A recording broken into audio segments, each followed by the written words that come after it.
Hello friends, 5S Creations inde pudhiyoru video ilekku ellavarkkum swagatham.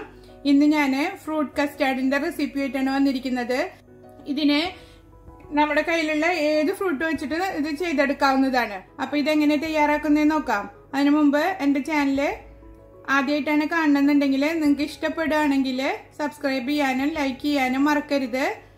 തൊട്ടടുത്തുള്ള bell ബട്ടണിൽ all option click ചെയ്ത് വെച്ചാൽ ഞാനിടുന്ന എല്ലാ വീഡിയോസിൻ്റെയും നോട്ടിഫിക്കേഷൻ നിങ്ങൾക്ക് ലഭിക്കും. ഫ്രൂട്ട് കസ്റ്റാർഡ് റെഡിയാക്കാൻ വേണ്ടിയിട്ട് ഒരു വലിയ പാൻ അടുപ്പത്ത് വയ്ക്കുക. അതിലേക്കൊരു 3 കപ്പ് പാലാണ് ഞാൻ എടുക്കുന്നത്. അതിൽ 2.5 കപ്പ് പാൽ ഒഴിച്ചു കൊടുക്കുക. 1/2 കപ്പ് നമുക്ക് കസ്റ്റാർഡ് മിക്സ് ചെയ്യാനായിട്ട് മാറ്റി വെക്കാം.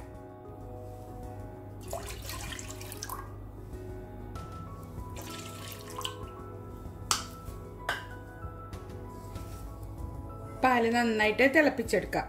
തിളച്ചതിന് ശേഷം നമുക്ക് ഇതിലേക്ക് കസ്റ്റാർഡ് പൗഡർ ചേർത്ത് കൊടുക്കാം. പാല് നന്നായി ചൂടായിട്ടുണ്ട്. ഇനി ഇതിലേക്ക് പഞ്ചസാര ചേർത്ത് കൊടുക്കാം. ഞാനൊരു 3/4 കപ്പ് പഞ്ചസാരയാണ് എടുത്തിരിക്കുന്നത്. നിങ്ങളുടെ ഇഷ്ടത്തിനനുസരിച്ചിട്ട് പഞ്ചസാര ചേർത്ത് കൊടുക്കണം. ഇനി ഇത് തിളയ്ക്കുമ്പോഴേക്കും നമുക്ക് കസ്റ്റാർഡ് പൗഡർ മിക്സ് ചെയ്തെടുക്കാം. ഈ ഒരു കസ്റ്റാർഡ് പൗഡറാണ് ഞാൻ എടുക്കുന്നത്. ഏത് ഫ്ലേവറിലുള്ള കസ്റ്റാർഡ് പൗഡർ ആയാലും കുഴപ്പമില്ല. ഒരു ബൗൾ എടുത്തിട്ട് അതിലേക്കൊരു 3 ടേബിൾ സ്പൂണ് കസ്റ്റാർഡ് പൗഡർ ഇട്ട് കൊടുക്കുക. 3 ഗ്ലാസ് പാലിന് 3 ടേബിൾ സ്പൂൺ കസ്റ്റാർഡ് പൗഡർ.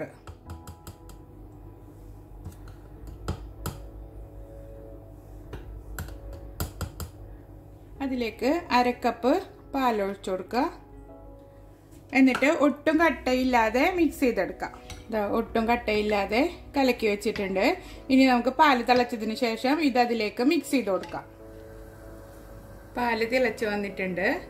ഇനി നമുക്ക് ഇതിലേക്ക് കസ്റ്റാർഡ് പൗഡർ ചേർത്ത് കൊടുക്കാം. കസ്റ്റാർഡ് പൗഡർ ചേർക്കുമ്പോൾ ഒന്ന് ഇളക്കി മിക്സ് ചെയ്തിട്ട് ചേർത്ത് കൊടുക്കണം. തീ നന്നായി കുറച്ച് വെച്ചതിന് ശേഷം ചേർത്ത് കൊടുക്കാം. ഇനി കൈയെടുക്കാതെ ഇളക്കിക്കൊണ്ടിരിക്കുക.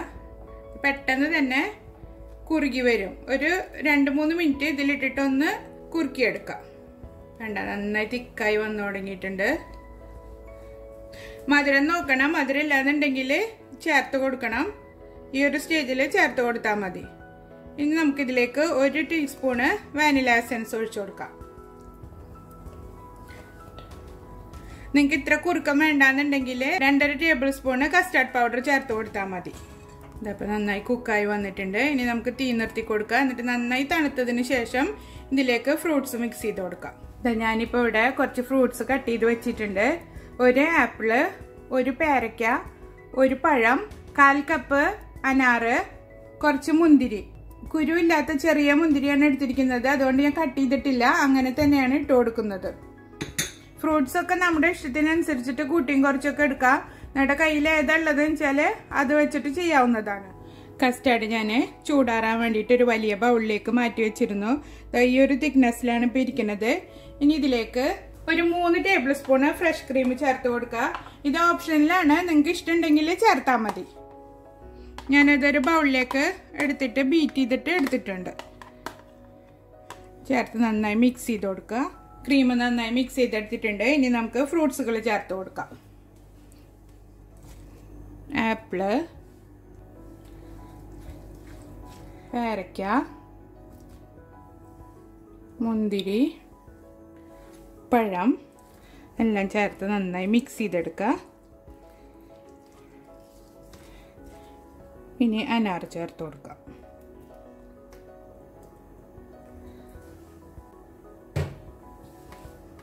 ഇത് ഒരു 3-4 മണിക്കൂർ ഫ്രിഡ്ജിൽ വെച്ചിട്ട് നന്നായി തണുപ്പിച്ചെടുക്കുക. അതിനുശേഷം സർവിങ് ഡിഷിലേക്ക് മാറ്റാം.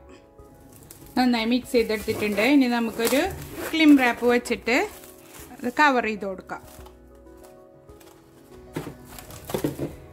ഫ്രിഡ്ജിൽ വെക്കുമ്പോൾ കവർ ചെയ്തിട്ട് വേണം തണുപ്പിച്ചെടുക്കാൻ. ഞാൻ ഫ്രൂട്ട് കസ്റ്റാർഡ് നന്നായി തണുപ്പിച്ചിട്ട് സർവിങ് ഡിഷിലേക്ക് മാറ്റിയിട്ടുണ്ട്. ഇത് നിങ്ങൾക്ക് ഇഷ്ടമുള്ള രീതിയിൽ ഡെക്കറേറ്റ് ചെയ്തെടുക്കാവുന്നതാണ്. ഇതിലിപ്പോൾ വേണമെങ്കിൽ ഡ്രൈ ഫ്രൂട്ട്സ്, ഈന്തപ്പഴം എന്ത് വേണമെങ്കിലും ചേർത്ത് കൊടുക്കാം. എല്ലാവരും ട്രൈ ചെയ്ത് നോക്കുക. ഇഷ്ടമാവുകയാണെങ്കിൽ ഫീഡ്ബാക്ക് അറിയിക്കുക. അടുത്തൊരു റെസിപ്പിയുമായി വീണ്ടും കാണാം. ബൈ.